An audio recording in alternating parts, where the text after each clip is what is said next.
देख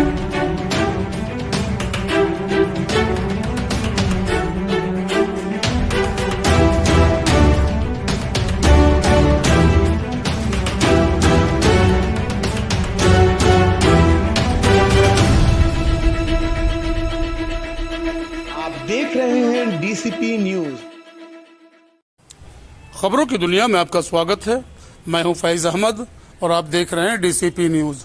आइए शुरुआत करते हैं आज की एक महत्वपूर्ण खबर से। वट सावित्री के दिन सुहागिन महिलाओं ने किया बरगद की पूजा।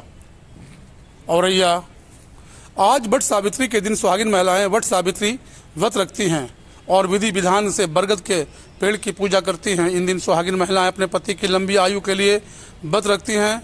ये व्रत सावित्री को समर्पित किया जाता है। मान्यता है कि ज्येष्ठ माह के कृष्ण पक्ष की अमावस्या तिथि को ही सावित्री ने अपने पति सत्यवान के प्राण यमराज से बचाए थे। तभी से इस दिन वट सावित्री व्रत रखा जाता है। इस दिन व्रत रखने से अखंड सौभाग्य की प्राप्ति होती है।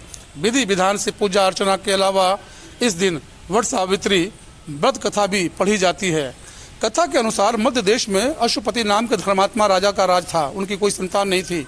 संतान प्राप्ति के लिए राजा ने यज्ञ करवाया, जिसके शुभ फल से कुछ समय बाद उन्हें कन्या की प्राप्ति हुई। इस कन्या का नाम सावित्री रखा गया।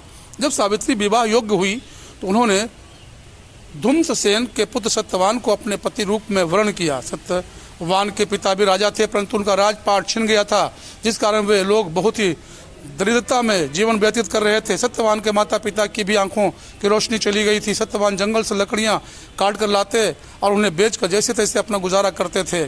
जब सावित्री और सत्यवान का विवाह की बात चली तब नारद मुनि ने सावित्री के पिता राजा अशुपति को बताया कि सत्यवान अल्प आयु है और विवाह के 1 वर्ष पश्चात ही उनकी मृत्यु हो जाएगी। अंततः सावित्री और सत्यवान का विवाह हो गया। इसके बाद सावित्री सास ससुर और पति की सेवा में लग गई। समय बीतता गया और एक दिन वह भी आया जो नारद मुनि ने सत्यवान की मृत्यु के लिए बताया था। उसी दिन सावित्री भी सत्यवान के साथ वन को गई। वन में सत्यवान लकड़ी काटने के लिए जैसे ही पेड़ पर चढ़ने लगा कि उसके सर में असहनीय पीड़ा होने लगी और वह कुछ देर के बाद सावित्री की गोद में सिर रखकर लेट गया। कुछ ही समय में उनके समक्ष अनेक दूतों के साथ स्वयं यमराज खड़े हुए थे। यमराज सत्यवान की आत्मा को लेकर दक्षिण दिशा की ओर चलने लगे। पतिव्रता सावित्री भी उनके पीछे चलने लगी। आगे जाकर यमराज ने सावित्री से कहा, हे पतिव्रता नारी, जहाँ तक मनुष्य साथ दे सकता है तुमने अपने पति का साथ दे दिया है, अब तुम लौट जाओ। इस पर सावित्री ने कहा, जहाँ तक मेरे पति जाएंगे वहाँ तक मुझे जाना चाहिए, यही सनातन सत्य है। यमराज सावित्री की वाणी सुनकर प्रसन्न हुआ और उनसे 3 वर मांगने को कहा। सावित्री ने कहा, मेरे सास ससुर अंधे हैं, उन्हें नेत्र ज्योति दें। यमराज ने तथास्तु कहकर उससे लौट जाने को कहा और आगे बढ़ने लगे, किंतु सावित्री यम के पीछे ही चलती रही। यमराज ने प्रसन्न होकर पुनः वर मांगने को कहा। सावित्री ने वर मांगा, मेरे ससुर का खोया हुआ राज्य उन्हें पुनः वापस मिल जाए। इसके बाद सावित्री ने यमदेव से वर मांगा, मैं सत्यवान के 100 पुत्रों की मां बनना चाहती हूँ, कृपा कर आप मुझे यह वरदान दें। सावित्री के पति भक्ति से प्रसन्न हो सावित्री से तथास्तु कहा। जिसके बाद सावित्री ने कहा कि मेरे पति के प्राण तो आप लेकर जा रहे हैं, तो आपके पुत्र प्राप्ति का वरदान कैसे पूरा होगा।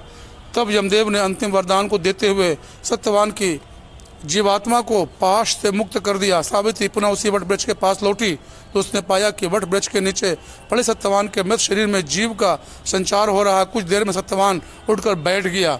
उधर सत्यवान के माता पिता की आंखें भी ठीक हो गईं और उनका खोया हुआ राज्य भी वापस मिल गया। मुकेश शुक्ला के साथ प्रदीप तिवारी की खास रिपोर्ट, डीसीपी न्यूज औरैया।